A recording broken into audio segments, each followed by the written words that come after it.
সবাইকে good morning. এই যে আম কাটতে বসে গেছি, আজকের আচার বানাবো, আজকের মোরব্বা বানাবো। কিভাবে আমি মোরব্বা বানাই আপনাদের সাথে শেয়ার করব।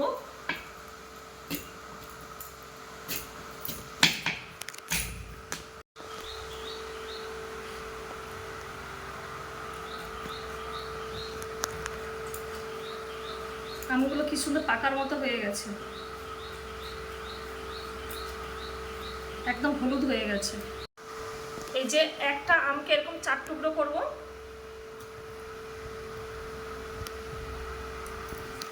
অনেক আম সব কেটে নিয়েছি, তারপরে স্ক্রুড্রাইভার কিংবা বড় সুচ দিয়ে এইভাবে ফুটো করে নিতে হবে যাতে মিষ্টিটা ঢোকে। এইভাবে সাইডেও ফুটো করে নেব কয়েকটা, এই সাইডেও নেব যাতে ভালোভাবে মিষ্টিটা ঢোকে। সবগুলো করে নিয়েছি, এইভাবে সব আমগুলো কেটে নেব।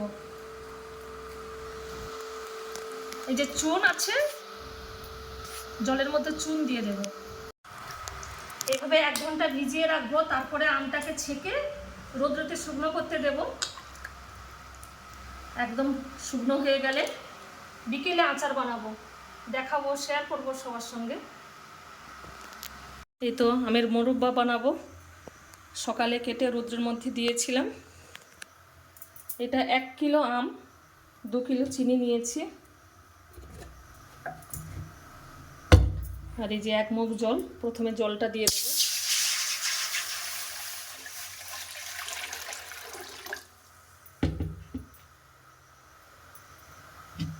জলের উপরে চিনিটাও দিয়ে দেবো। এরপরে আমটা দিয়ে দেবো।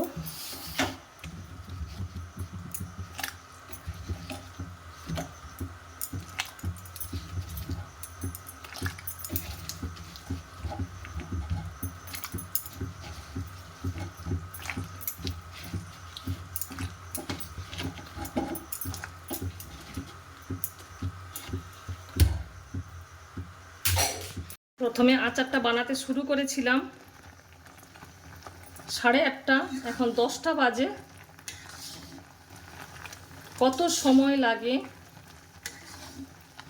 হয়ে গেছে প্রায় 5-7 মিনিট লাগবে। কি সুন্দর লাল ভাব এসছে। আচারটা হয়ে গেছে, এবারে গ্যাসটা অফ করে দিলাম।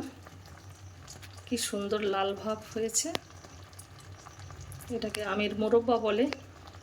এই গরমে আচার বানাতে সত্যি ভীষণ কষ্ট। সেই 8টায় শুরু করেছিলাম, এখন 10টা বাজে, পুরো 2 ঘন্টা লেগেছে আমের মোরব্বা বানাতে। কে কে এই গরমে এরকম আচার বানান কমেন্ট করে জানাবেন। সবাই খুব ভালো থাকবেন। টাটা।